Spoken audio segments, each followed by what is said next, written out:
Preste atenção, viu? Termina amanhã o prazo para pagar o IPTU com 10% de desconto.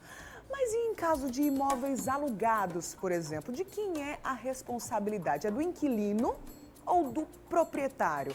A gente vai tirar essa e outras dúvidas agora no quadro Seu Direito.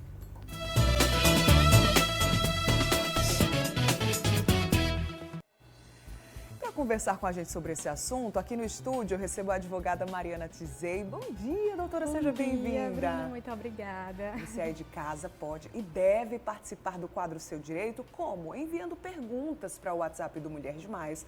Sempre falo que é o canal aberto para você também falar sobre algum relato, dividir com a gente alguma experiência. Então, tem dúvidas sobre os direitos e deveres de inquilinos e proprietários?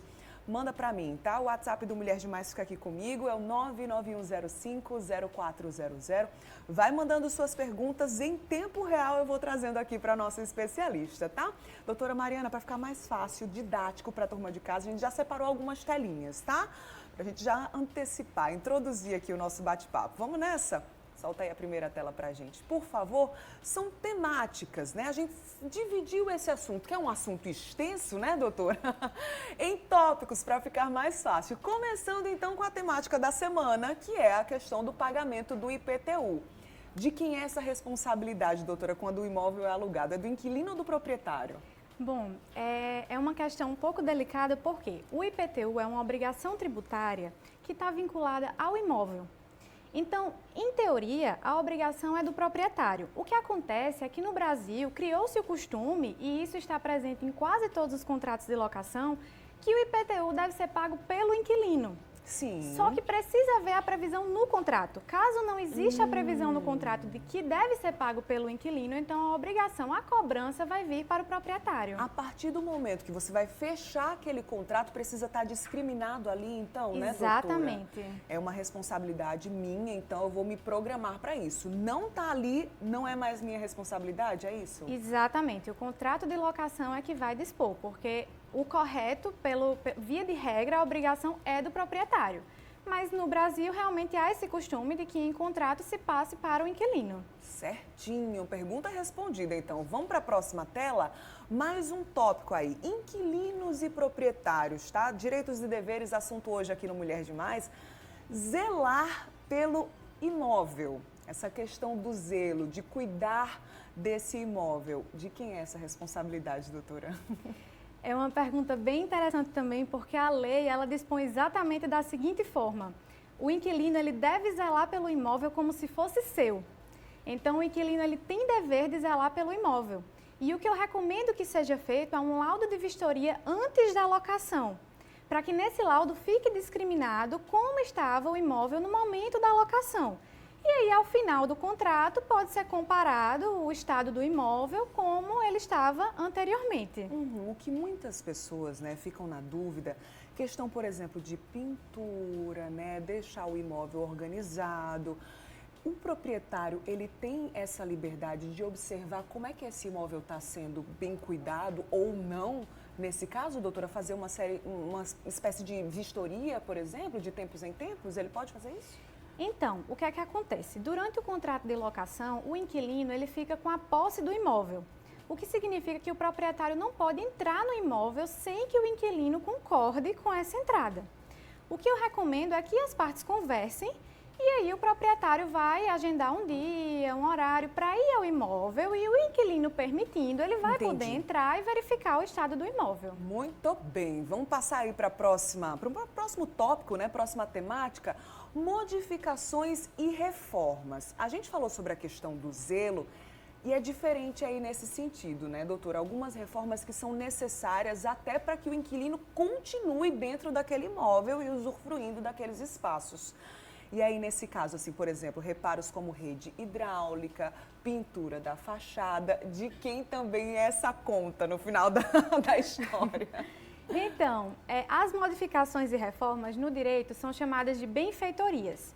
E aí nós temos 3 tipos de benfeitorias. As benfeitorias necessárias, que como o próprio nome já diz, são reformas necessárias em caráter de urgência até muitas vezes. E aí esse tipo de benfeitoria, por exemplo, quebrou uma parte do telhado e o imóvel está exposto a sol, a chuva. E aí esse tipo de reforma, que é realmente urgente, necessária, ela pode ser feita até sem informar o proprietário e o proprietário terá que indenizar. Existe um outro tipo, que são as benfeitorias úteis. Nesse caso, são benfeitorias que não são exatamente urgentes, necessárias, Certo. mas que aumentam a utilidade do imóvel. Por exemplo, construir uma garagem. Nesse caso, o inquilino só vai poder fazer esse tipo de reforma com autorização do proprietário. Ok, sim. E aí, o proprietário autorizando, ele também vai ter o dever de indenizar caso o inquilino faça essa reforma do próprio bolso, digamos assim. Entendi. E por último, temos as benfeitorias voluntárias, que são as de mero deleite, como construir uma piscina, por exemplo. Ok. Que é apenas para uma satisfação pessoal. E aí o proprietário não vai ter a obrigação de indenizar, é por conta do inquilino mesmo. Eu vou até trazer um relato pessoal, que eu lembro que quando eu entrei no apartamento que eu estou hoje, né, junto com meu esposo, a gente pensou em colocar uma porta que divide, né, que separa a cozinha da sala. A gente entrou em contato com o pessoal e disse, tudo certo. E aí a gente pode abater, por exemplo, da questão do aluguel, ou então, porque de alguma forma o imóvel vai ficar mais valorizado com isso, né, doutora? Então é uma questão até de acordo de conversa mesmo, né? Exatamente. Então eu acredito que tudo é melhor conversado. Isso. Muito bem. Vamos trazer mais uma telinha aí pra gente? Olha aí. Vamos falar de dinheiro agora, né, doutora? Também, né? Despesas do condomínio. A gente tem a questão do aluguel e a gente tem a questão das taxas do condomínio, né? De quem são essas obrigações, digamos assim. A obrigação de pagar o condomínio, ela vai ser disposta em contrato. Ok. Normalmente o contrato vai definir ali se o proprietário vai continuar pagando o condomínio ou se essa vai passar a ser uma obrigação do inquilino. Mas caso o contrato silencie sobre isso, a obrigação vai ser do proprietário. Por quê? Porque a taxa de condomínio ela também está vinculada ao imóvel. Ok. Então eu gosto de pensar que o contrato ele é um acordo feito entre aquelas partes que não se estende para o condomínio. O condomínio ele não está vinculado ao contrato de locação. Então a cobrança vai vir para o proprietário. O que pode acontecer, caso as partes tenham acordado que o pagamento da taxa de condomínio vai ser feito pelo inquilino, é o proprietário cobrar do inquilino. Ok. Falando nessa questão de pagamentos, né, teve uma pergunta bem bacana que chegou aqui no nosso WhatsApp, da Riso.